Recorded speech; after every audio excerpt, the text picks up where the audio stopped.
Sejahtera bagi saudara sekalian yang terkasih dalam Tuhan, dimanapun Anda berada dan dimanapun Anda mengakses ibadah online ini. Dan kiranya kasih karunia Tuhan selalu beserta dengan kita. Nah, saat ini kita akan bersama-sama merenungkan satu bagian firman Tuhan. Dan sebelumnya mari kita bersama-sama sungguh-sungguh dengan serius kita datang ke hadirat Tuhan. Kita meminta belas kasihan Tuhan supaya ibadah ini tidak berlalu begitu saja dan kita betul-betul mendapatkan apa yang Tuhan sedang siapkan untuk kita. Mari kita bersama-sama kita masuk dalam doa. Kita berdoa.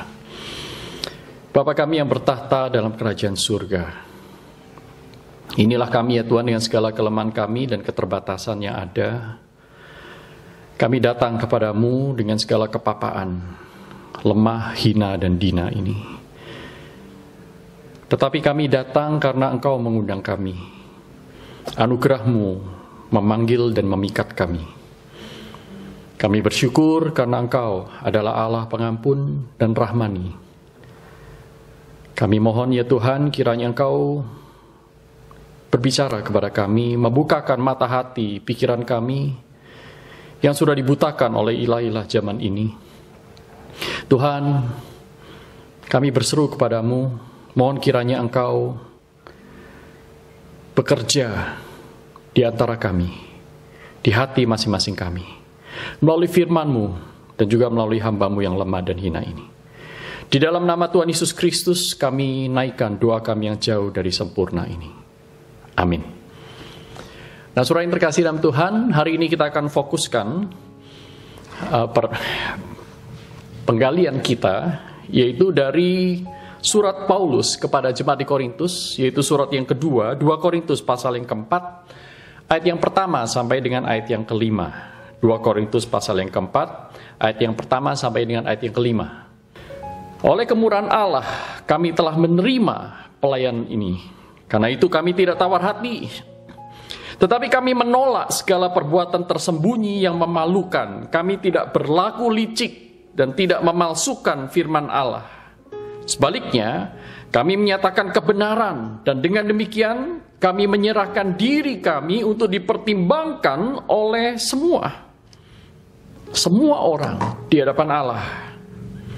Jika Injil yang kami beritakan masih tertutup juga, maka ia tertutup untuk mereka. Maka Injil itu tertutup untuk mereka yang akan binasa, yaitu orang-orang yang tidak percaya, yang pikirannya telah dibutakan oleh ilah zaman ini, sehingga mereka tidak melihat cahaya Injil tentang kemuliaan Kristus yang adalah gambaran Allah.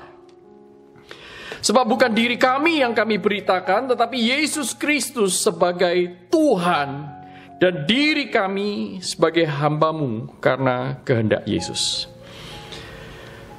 Saudara, saya ingin menggarisbawahi 2 ayat, yaitu ayat ketiga dengan ayat keempat. Jika Injil yang kami beritakan masih tertutup juga, maka ia tertutup untuk mereka yang akan binasa, yaitu orang-orang yang tidak percaya, yang pikirannya telah dibutakan oleh ilah zaman ini, sehingga mereka tidak melihat cahaya Injil tentang kemuliaan Kristus yang adalah gambaran Allah. Nah, saudara yang terkasih dalam Tuhan, bagian ini sangat dekat dengan surat Paulus yang lain, yakni Roma pasal yang pertama ayat 18 sampai dengan ayat yang ke-23. Saya akan bacakan bagi saudara sekalian. Sebab murka Allah nyata dari sorga atas segala kefasikan dan kelaliman manusia yang menindas kebenaran dengan kelaliman. Karena apa yang dapat mereka ketahui tentang Allah nyata bagi mereka. Sebab Allah telah menyatakannya kepada mereka lewat pemberitaan Injil, lewat alam ciptaan. Kemudian dilanjutkan oleh Paulus. Sebab apa yang tidak nampak daripadanya, yaitu kekuatannya yang kekal dan keilahiannya dapat nampak kepada pikiran dari karyanya sejak dunia diciptakan. Sehingga mereka tidak dapat berdalih, sebab sekalipun mereka mengenal Allah, mereka tidak memuliakan Dia sebagai Allah atau mengucap syukur kepadanya. Sebaliknya pikiran mereka menjadi sia-sia dan hati mereka yang bodoh menjadi gelap. Perhatikan ya, di sini sangat paralel dengan dalam 2 Korintus pasal 4 tadi, yaitu mereka dibutakan, menjadi gelap. Mereka berbuat seolah-olah mereka penuh hikmat, tetapi mereka telah menjadi bodoh. Mereka menggantikan kemuliaan Allah yang tidak fana dengan gambaran yang mirip dengan manusia yang fana, burung-burung, binatang-binatang yang berkaki 4, atau binatang-binatang yang menjalar.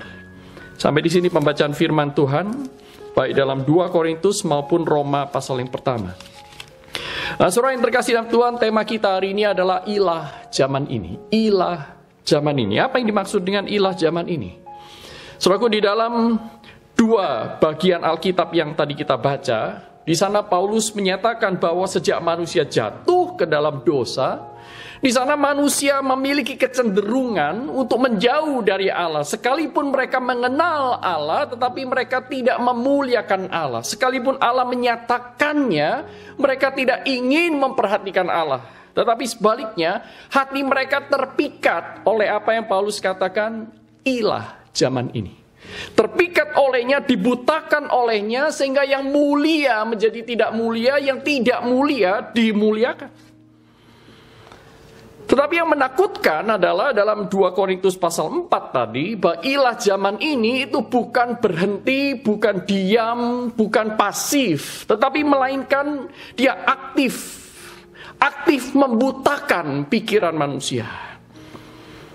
Maka pertanyaan kita adalah, siapa sebenarnya ilah zaman ini? Apa yang diperbuatnya? Bagaimana dia beroperasi? Bagaimana dia melakukan? Bagaimana saudara dan saya harus berjaga-jaga? Apa tanda-tanda dari orang yang sudah dibutakan oleh ilah zaman ini? Sehingga saudara dan saya diterangi oleh kebenaran firman Tuhan ini memiliki respons yang tepat, sesuai dengan kehendak Allah di dalam kebenaran firman Tuhan, baik merespons terhadap Allah yang sudah menyatakan kebenaran, kemuliaan, kasih-Nya, karunia-Nya, maupun respons terhadap ilah zaman ini. Nah, saudaraku, mari kita lihat satu persatu siapakah yang dimaksud oleh Paulus dengan ilah zaman ini. Nah, saudaraku, dalam 2 Korintus pasal 4 tadi yang kita baca, di sana kata ilah zaman ini, Paulus menggunakan bentuk singular, artinya tunggal, saudaraku. Berarti dia adalah satu oknum tunggal, satu oknum yang sanggup membutakan pikiran orang, bisa dikatakan satu pribadi. Dan kita melihat dalam Efesus pasal yang 2 ayat yang kedua, ya. Efesus pasal 2 ayat yang kedua. Di bagian lain, surat Paulus yang lain, Paulus berkata bahwa hati-hati dengan roh yang sekarang sedang bekerja di antara orang yang durhaka. Nah, ini paralel sekali. Jadi disebutkan bahwa ada satu roh yang sedang bekerja di antara orang yang durhaka, membutakan pikiran mereka. Saudaraku, itulah sebabnya banyak sekali para scholars, para komentator, para ahli Alkitab mengartikan bahwa ilah zaman ini itu bukan hal-hal yang biasa seperti kesuksesan, kenikmatan hidup, keserakahan. Bukan. Tetapi satu oknum yang sangat-sangat cerdik, yang sanggup menipu, licik. Maka tidak heran orang mengatakan bahwa yang dimaksud dengan roh zaman ini atau roh yang berkuasa itu ataupun ilah zaman ini tidak lain adalah iblis, si jahat, yang tidak terlihat dimanapun tetapi bekerja dimanapun. Nah, ini perhatikan, saudaraku. Tidak terlihat dimanapun tapi bekerja dimanapun. Satu kali di dalam sebuah seminar online, seseorang bertanya kepada saya, Pak, bagaimana dengan orang-orang tertentu yang mendapatkan karunia bisa melihat setan? Seperti itu, ya. Apakah orang percaya bisa mendapatkan karunia itu? Dan bagaimana sikap kita terhadap fenomena adanya orang yang bisa dan sanggup melihat roh jahat, melihat setan, saudaraku? Entah itu orang yang sudah mati dan seterusnya. Saudaraku, maka respon saya adalah sederhana. Saya berkata kepada mereka bahwa, bisa saja itu terjadi, ya. Saya mengenal beberapa orang, 2-3 orang yang mengaku mereka bisa melihat. Dan mereka pernah melihat, saudaraku.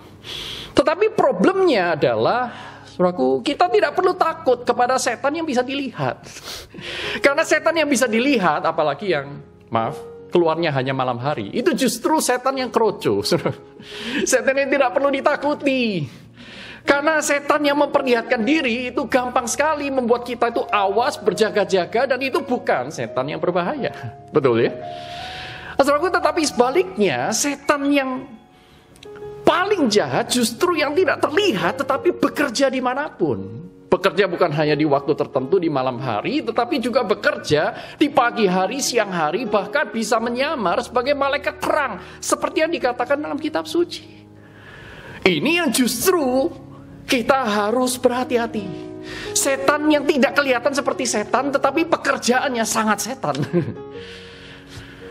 Sangat-sangat jahat. Nah, saudaraku, inilah ilah zaman ini yang dimaksud oleh Paulus. Dan Rasul Yohanes dalam 1 Yohanes pasal 5 ayat yang ke-19 telah memberikan sebuah vonis. 1 Yohanes 5 ayat 19 berkata bahwa seluruh dunia berada di bawah kuasa si jahat. Ilah-ilah zaman ini. Nah, saudaraku yang terkasih dalam Tuhan, mungkin kita berpikir, enggak kok saya tidak mengikut setan. Saya gereja di GKI Karawaci, masa saya itu pengikut setan? Nah, saudaraku, hati-hati. Yang dimaksud dengan pengikut setan itu bukan hanya mereka yang secara terang-terangan terlihat berada di gereja setan. Tetapi orang-orang yang dibutakan oleh ilah zaman ini, sehingga mereka tidak sadar bahwa mereka sedang mengikut setan. Nah, ini justru lebih berbahaya, saudaraku. Seolah-olah mengikut Tuhan, padahal mengikut hantu. Seolah-olah mengikut Tuhan, padahal hidupnya tidak pernah melakukan perintah Tuhan. Menipu dirinya, merasa diri puas, tetapi tidak berbuat apa-apa untuk kemuliaan Tuhan. Nah, ini saudaraku. Ilah zaman ini itu dikatakan sangat-sangat licik. Dan seluruh dunia berada di bawah kuasa si jahat. Tentu yang dimaksud di sini adalah orang-orang yang tidak percaya, orang-orang yang berdosa, orang-orang yang dipenuhi oleh dosa. Saudaraku, siapakah ilah zaman ini? Tidak lain adalah si jahat, iblis. Yang kedua, saudaraku, apa yang dilakukan oleh iblis?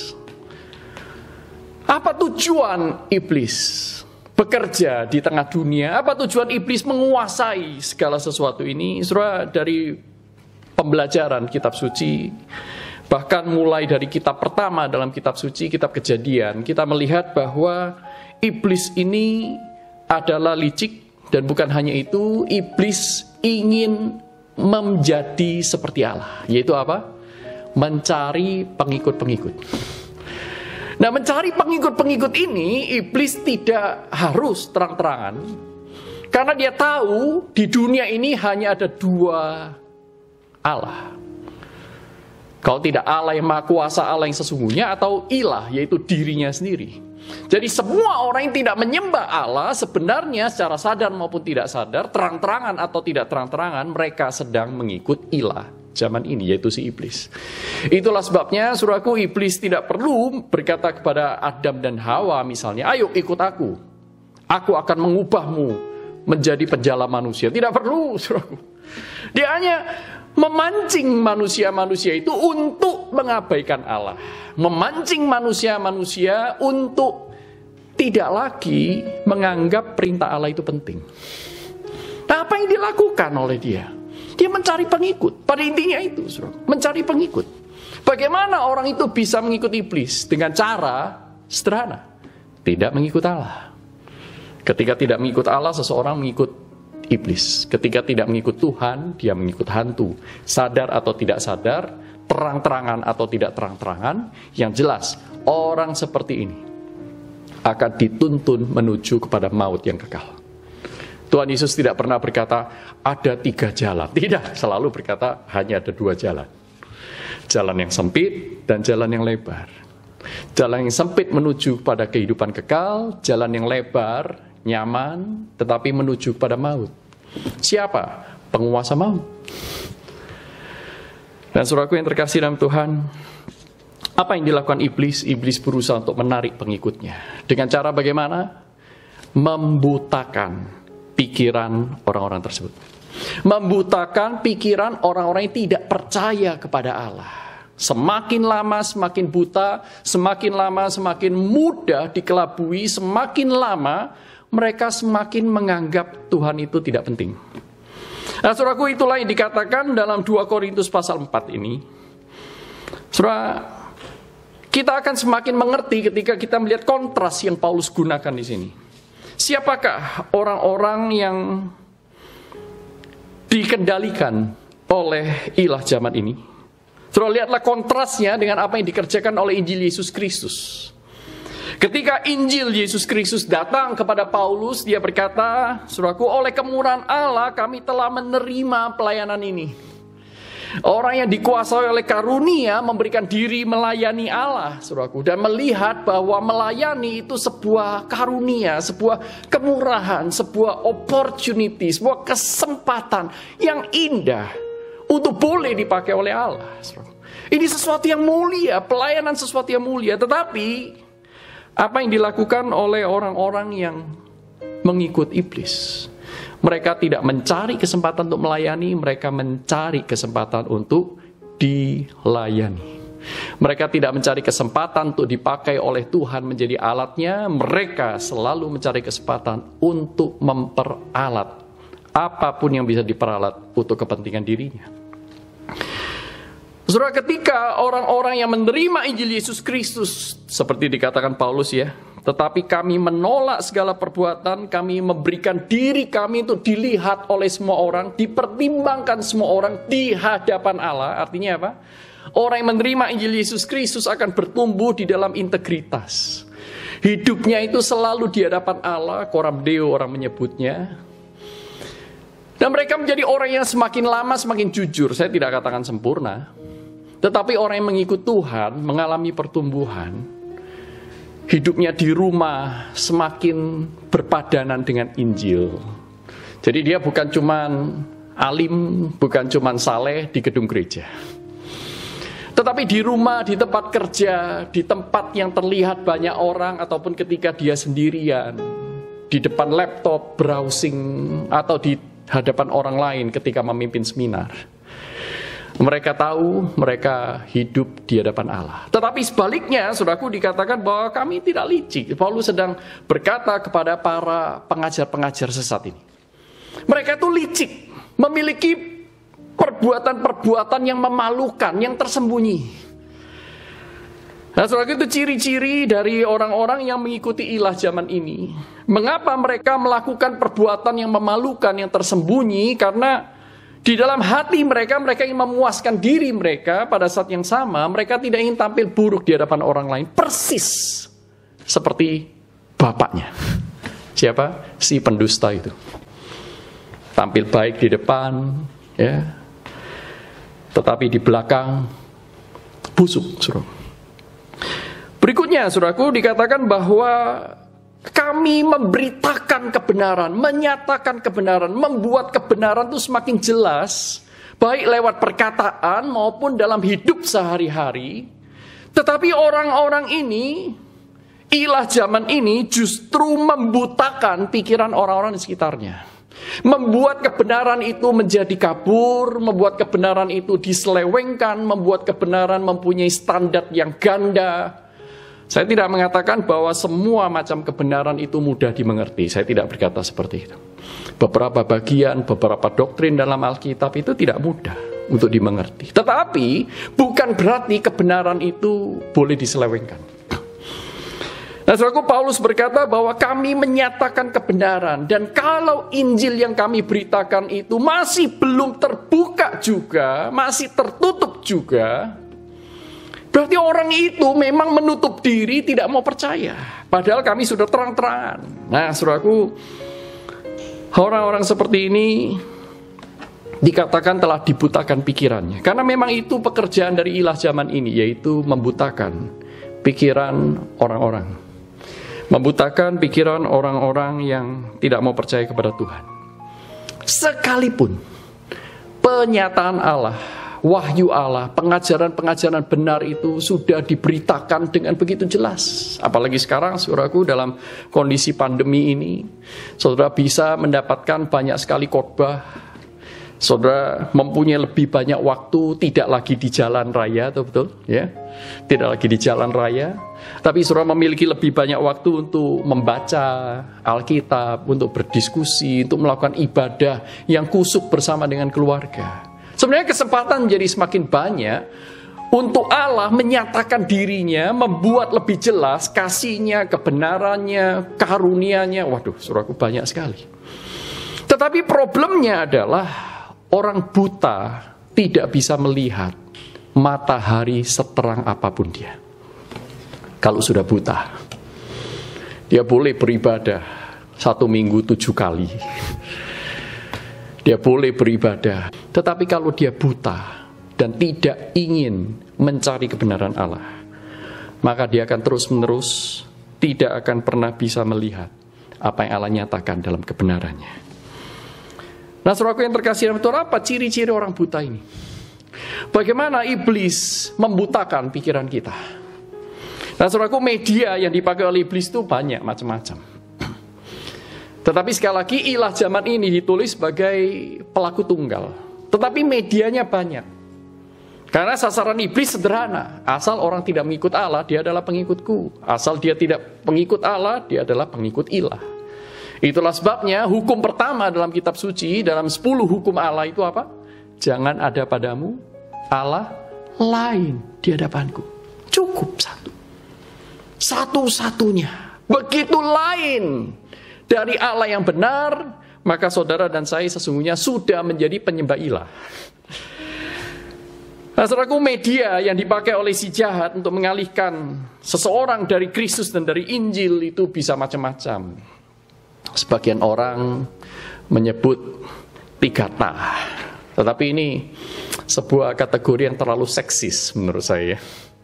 3T itu biasanya disebutkan sebagai harta, tahta, dan wanita. Mereka lupa ada juga yang namanya hendrata dan seterusnya ya. Pria. Ada banyak ta, saudaraku, harta, tahta, wanita, hendrata, priyata, derita, wisata. Saudaraku, ada banyak sekali orang bisa jatuh dalam dosa. Termasuk juga seks, kesuksesan, kenyamanan, keangkuhan diri, kesombongan. Banyak sekali, saudaraku. Tetapi itu semuanya hanya sarana, sedangkan ilah yang sesungguhnya adalah si iblis. Saudara dan saya perlu hati-hati di sini. Lalu apa tanda dari orang-orang yang tidak percaya yang sudah dibutakan oleh ilah zaman ini dengan berbagai media itu? Saudaraku, 2 Korintus pasal 4 yang tadi kita baca mengatakan dengan jelas bahwa orang yang tidak percaya ini, mereka tidak melihat cahaya Injil tentang kemuliaan Kristus. Tidak mengenal Kristus yang sesungguhnya. Sehingga karena tidak mengenal Kristus yang sesungguhnya dan tidak mau mengenal Kristus yang sesungguhnya, mereka tidak bisa berespons dengan iman seperti yang Tuhan kehendaki. Tidak bisa merespons. Mereka bisa mendengar banyak sekali tentang Yesus, mereka bisa menyanyi tentang Yesus, mereka terlihat seolah-olah memuliakan Yesus, tetapi sesungguhnya saudaraku, mereka tidak merespons kepadanya. Karena apa? Yesus itu bagi mereka hanya simbol. Yesus itu hanya ada di mulut, tetapi tidak pernah bertahta di dalam hatinya. Orang seperti ini tidak mengenal Yesus yang sebenarnya. Tidak menganggap Kristus mulia. Nah, ini penting sekali. Saudaraku, apa sih arti kata mulia? Dalam bahasa aslinya itu doxa ya. Mulia, doxa. Saudara, di dalam bahasa Indonesia kita mengenal kata mulia. Misalnya adalah hakim MK, mereka dipanggil sebagai yang mulia. Ya. Apa artinya yang mulia di sana? Kita mengenal ada logam mulia, ya. Yang dimuliakan. Apa artinya mulia, saudara? Mulia itu tidak lain adalah sesuatu yang berbobot, sesuatu yang memiliki nilai lebih dibanding yang lain. Maka logam-logam mulia, misalnya emas, perak, platinum, dan seterusnya, itu disebut mulia karena dia mempunyai kualitas yang lebih tinggi dibanding yang lain. Maka, saudaraku, sesuatu yang mulia ini atau yang dianggap mulia otomatis akan menuntut sebuah respons. Ada di antara saudara yang meletakkan batu mulia, logam mulia, emas di pinggir jalan? Tidak, saudara akan memuliakan dia. Nah, sesuatu yang mulia pasti dimuliakan. Dimuliakan artinya apa? Diperlakukan sebagai yang mulia, yang berbobot, yang bernilai tinggi dan seterusnya. Nah, saudaraku, itulah sebabnya dalam Roma pasal pertama tadi dikatakan mereka sekalipun mengenal Allah yang tidak tampak, itu sudah nyata dalam pekerjaannya bahwa Allah itu mulia. Tetapi mereka tidak memuliakan dia. Tidak memuliakan dia artinya apa? Tidak menganggap Allah itu penting. Dan menggantikan kemuliaan Allah itu dengan segala sesuatu yang fana. Menggantikan yang tidak fana dengan yang fana, yaitu dengan gambaran seperti manusia, binatang, ciptaan. Intinya adalah mereka tidak memuliakan Allah. Tidak menganggap Allah sebagai yang mulia dalam hidup ini. Nah, saudaraku, tidak menganggap Allah sebagai yang mulia dalam hidup ini, itu adalah tanda utama seseorang mengikuti ilah zaman ini. Jadi ketika saudara dan saya tidak menganggap Allah itu mulia di dalam hidup sehari-hari, saudara sedang mengikut ilah zaman ini, saudara dan saya. Tetapi mungkin ada sebagian dari kita berpikir, loh, tapi saya melayani, saya menjadi majelis, saya menjadi pianis, saya menjadi ikut kor, saya ikut penyambut tamu. Apakah saya kurang memuliakan dia? Oh, tunggu dulu, saudaraku. Karena orang bisa melakukan semuanya itu tanpa memuliakan Kristus, betul gak, saudaraku? Apakah ketika kita melakukan itu, kita sedang memuliakan dia? Belum tentu.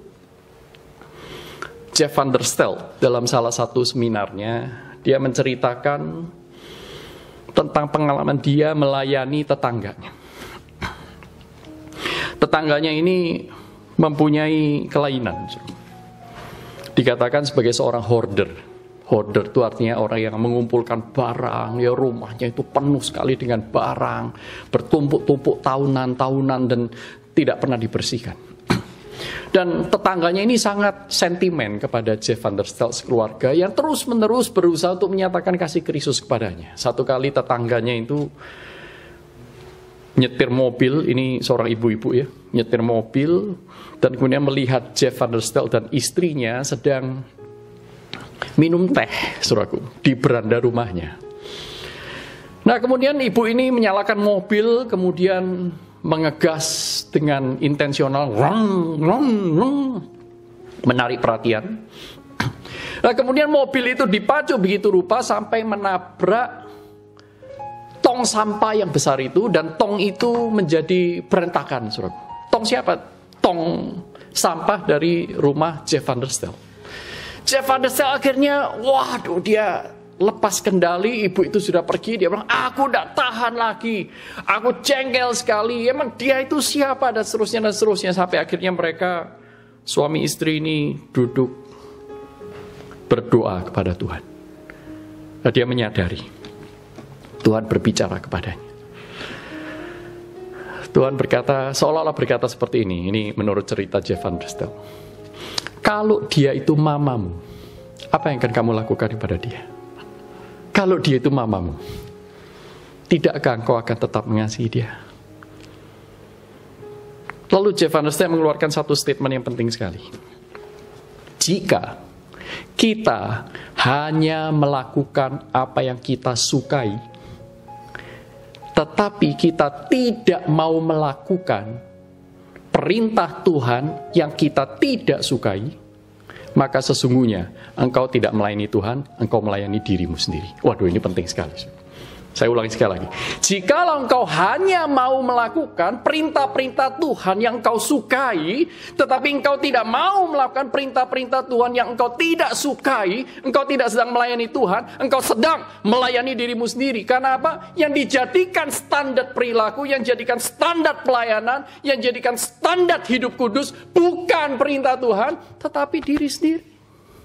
Saudara tidak sedang melayani Tuhan, sekalipun terlihat aktif ini, aktif itu, dan seterusnya. Sederhana saja. Pendeta Yakub Susabda itu satu kali pernah mengatakan sebuah kalimat yang menempel. Berani memberitakan Injil kepada orang di luar sana. Kita berbuat kasih kepada banyak orang di luar sana. Tetapi pembantu, asisten rumah tangga di rumah kita tidak berani memberitakan Injil kepadanya. Padahal perintah Tuhan jelas sekali, saudaraku. Beritakan Injil kepada segala makhluk. Jangan hanya tampil baik kalau engkau pergi ke gereja atau ketika engkau mengenakan simbol-simbol agama. Tetapi, saudaraku, kalau Tuhan berkata, segala kuasa di surga dan di bumi telah diberikan kepadaku. Itulah sebabnya, pergilah. Muridkanlah segala bangsa. Jadikanlah segala bangsa muridku.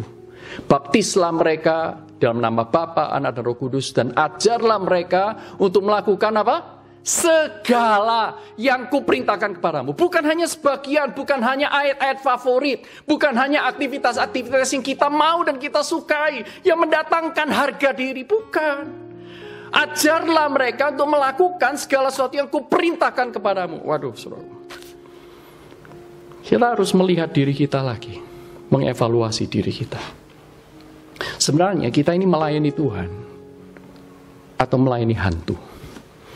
Ketika kita melayani diri sendiri, kita tidak sedang melayani Tuhan. Ketika kita tidak sedang melayani Tuhan, saudara dan saya sedang dibutakan oleh ilah zaman ini. Kita tidak menganggap perintah Tuhan itu penting. Kalau kita tidak menganggap perintah Tuhan itu penting, kita tidak menganggap Dia Tuhan, saudaraku. As simple as that, semudah itu. Jikalau gereja tidak memuridkan, gereja tidak layak disebut gereja. Jikalau orang Kristen tidak memuridkan orang Kristen yang lain, orang Kristen tidak layak disebut sebagai murid Kristus. Karena dia tidak mengakui Yesus sebagai Tuhan.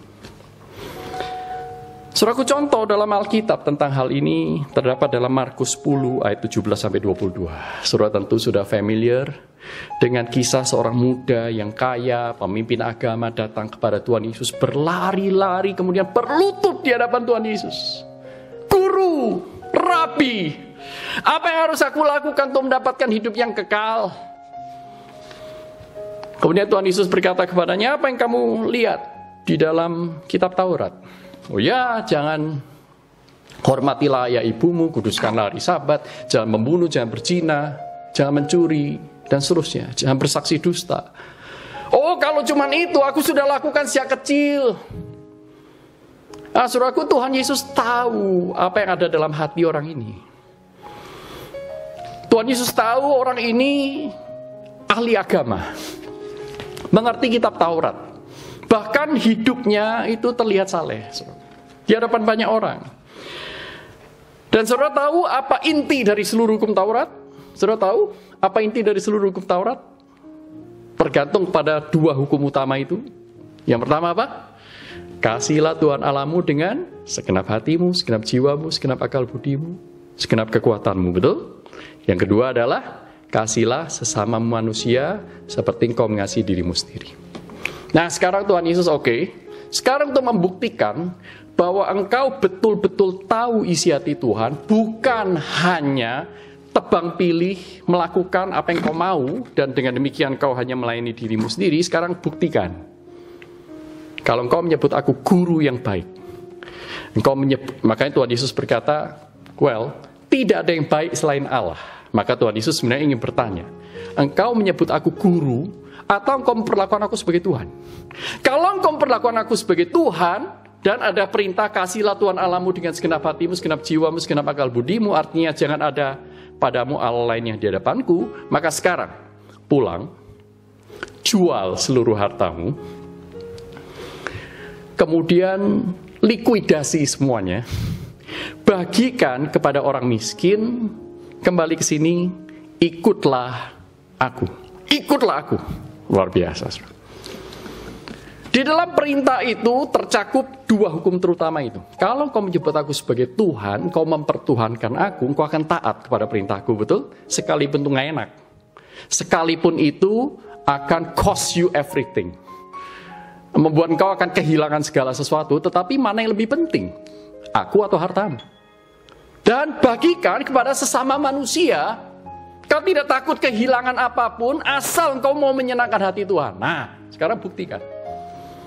Nah, kemudian apa respons dari seorang yang sudah dibutakan oleh ilah zaman ini? Seorang muda yang kaya itu. Maka dia langsung tertunduk, sedih. Dalam bahasa yang lain disebutkan dia terluka sebenarnya. Hurt.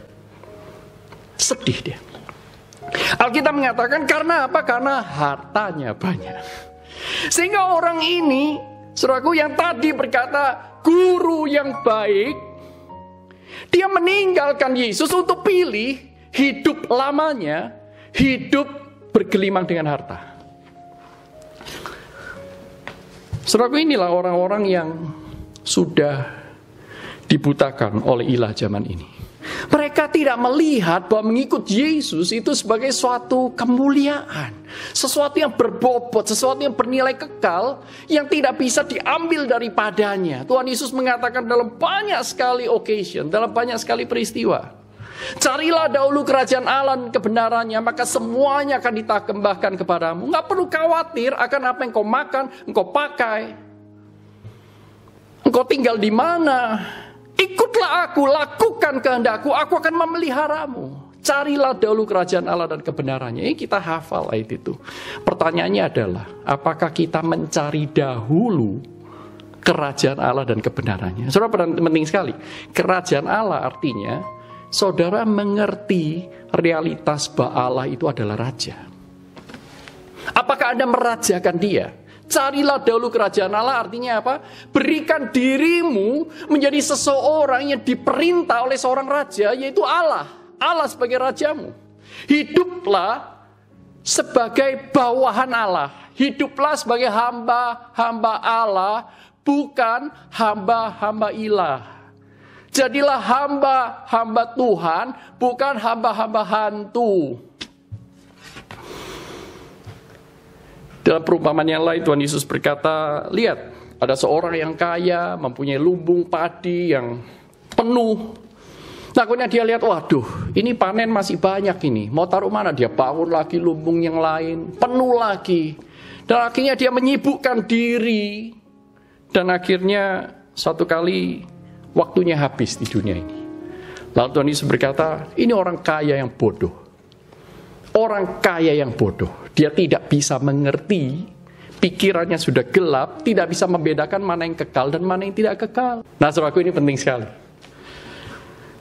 Orang-orang yang tidak percaya adalah orang-orang yang tidak bisa melihat kemuliaan Kristus sebagai Tuhan, Raja, Allah. Dan juga orang yang tidak bisa melihat kemuliaan Injil. Artinya apa? Tidak menghargai kasih karunia Allah yang menyediakan pengampunan. Tidak mau datang kepada Allah, mohon pengampunan dan bertobat dari hidup lamanya. Tidak mau menanggalkan manusia yang lama dan mengenakan manusia yang baru. Apa?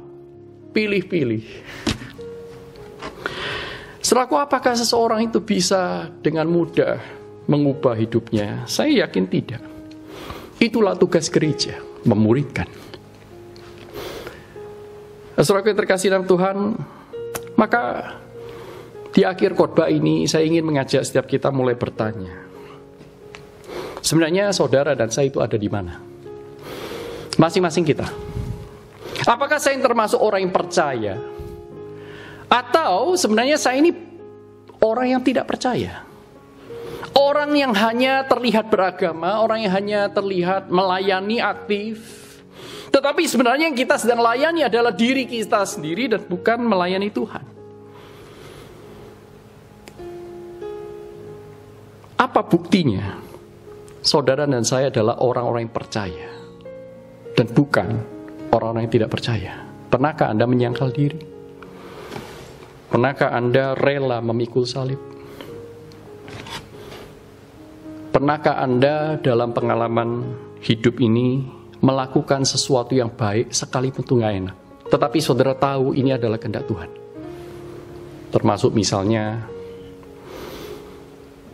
mumpung sekarang WFH, stay at home. Mungkin masih banyak di antara rekan-rekan yang yang sudah mulai bekerja, tetapi lebih jarang lah dibanding normal biasanya. Tetapi pernahkah Anda membantu istri saudara? Ma, apa yang saya bisa bantu? Mama masak apa? Belum dipel kan? Saya empel ya, Ma. Pernahkah Anda meluangkan diri, meluangkan waktu untuk memperkenalkan Kristus kepada anak-anak Anda secara serius? Serius. Saudaraku, beberapa waktu yang lalu saya melihat kenyataan bahwa saya belum melakukan tugas sebagai orang tua rohani kepada anak-anak saya. Saya melihat, saya belum melakukan banyak. Saya melihat dari celotehan anak saya, cara mereka bersikap dan bertingkah laku, saya melihat, waduh, saya tidak bisa jujur mengatakan bahwa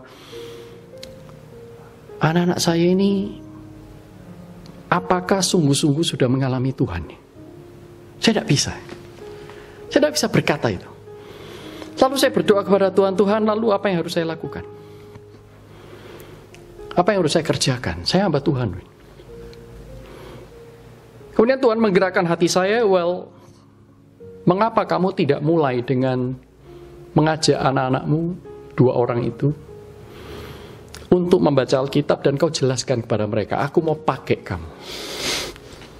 Tapi kamu harus lakukan itu. 2 hari, 3 hari saya gumulkan strateginya seperti apa. Akhirnya saya putuskan, oke, saya akan mulai melakukan PA bersama dengan anak-anak saya. Setiap malam, Senin sampai Jumat, Sabtu Minggu break. Saudaraku. Pakai apa bahannya? Saudaraku, saya bertanya kepada Tuhan, bagaimana ya? Anak yang kecil itu masih SD kelas 5, grade 5, saudaraku. Kalau langsung Alkitab seperti yang kita punya ini, banyak vocab, ya, banyak kisah-kisah yang penting itu akan terlewatkan. Kalau ekspositori, waduh, ada beberapa plus minus. Saya membandingkan semuanya. Sampai akhirnya saya memutuskan untuk mengambil Alkitab buat anak-anak, saudara. Saya punya itu Alkitab bahasa Inggris buat anak-anak yang isinya itu sangat sederhana. Memang tidak semuanya lengkap, tetapi kisah-kisah sekolah minggu yang paling penting itu ada di sana. Ini Alkitab untuk anak-anak itu belajar membaca, saudara. Oke, tidak apa-apa. Akhirnya saya mulai, saudara. 1 malam, 2 malam, 3 malam. Tanpa terasa, mungkin ini minggu ketiga atau minggu keempat, saya lupa, saudara. Kami sudah sampai pada kisah Elia. Saudaraku, saya belajar. Saya tidak selalu berhasil, tetapi saya belajar untuk mempertuhankan Yesus. Tuhan mau saya menyatakan Injilnya, menyatakan Dia kepada anak-anak saya. Saya mau lakukan. Saya juga menyangkal diri saya, saudaraku, keinginan-keinginan saya belajar. Saya katakan sekali lagi, saya tidak selalu berhasil. Tetapi saya mau belajar untuk lebih terlibat di dalam pekerjaan-pekerjaan rumah. Membantu istri saya. Setelah saya hitung-hitung, saudaraku, ternyata saya menyapu 2-3 bulan terakhir ini lebih banyak daripada seumur hidup saya menyapu. Termasuk juga mengepel dan lain-lain. Saudaraku, apakah saudara dan saya adalah orang-orang yang dibutakan atau tidak? Apa buktinya? Bagaimana kalau ternyata saudara dan saya sudah dibutakan oleh ilah-ilah zaman ini? Saudaraku, tidak ada kata lain. Tidak ada resep yang lain selain kembali datang kepada Tuhan dengan pertobatan. Datang kepada Tuhan yang pertobatan. Setelah saudara mendengarkan khotbah ini, mungkin setelah ibadah ini selesai, masuk kamar, kunci, berdoa kepada Tuhan. Karena Tuhan sedang mengundangmu untuk kembali kepadanya. Pulanglah, kembalilah ke jalan yang kusediakan bagimu. Di sana ada rancangan damai sejahtera. Tidak seperti yang manusia pikirkan, tidak seperti yang dunia pikirkan, tidak seperti yang iblis pikirkan, tidak seperti yang ditawarkan oleh dunia, tetapi ini yang paling baik buatmu. Do you trust me? Kau percaya kepadaku? Mari kita berdoa. Allah Bapa kami yang bertahta dalam kerajaan surga, terima kasih karena Engkau tidak membiarkan kami terlalu jauh dibodohi oleh ilah-ilah zaman ini. Sehingga firman-Mu hari ini kembali, saudaraku, kembali Tuhan, Engkau menyadarkan kami, mengerti cara bekerja dari ilah zaman ini, si iblis, roh jahat, penguasa dunia yang berdosa ini. Tolong kami dengan kepekaan yang semakin bertumbuh, kami boleh melayani Tuhan dengan sungguh-sungguh, dengan kasih, bukan karena kebiasaan, bukan untuk memuaskan diri kami, tetapi untuk menyenangkan hati-Mu. Karena sekalipun kami membakar diri kami, memberikan diri kami, membagikan semua yang kami miliki, tetapi jikalau tanpa kasih, maka semuanya itu seperti canang yang gemerincing, tong kosong nyaring bunyinya, yang Tuhan tidak kehendaki. Tolonglah kami Tuhan ketika beribadah ini pun kami ingin beribadah karena kami mengasihi Engkau, kami mengingat anugerah-Mu. Tuhan, kami mau bertumbuh. Kami tidak mau hanya menjadi pendengar, tetapi bertumbuh sebagai pelaku-pelaku firman. Restorasi, pulihkanlah keluarga kami, mulai dari diri kami. Kami ingin menyembah Engkau, mengasihi Engkau dengan segenap jiwa, kekuatan, akal, budi, dan pikiran kami. Dan mengasihi sesama seperti yang Tuhan kehendaki.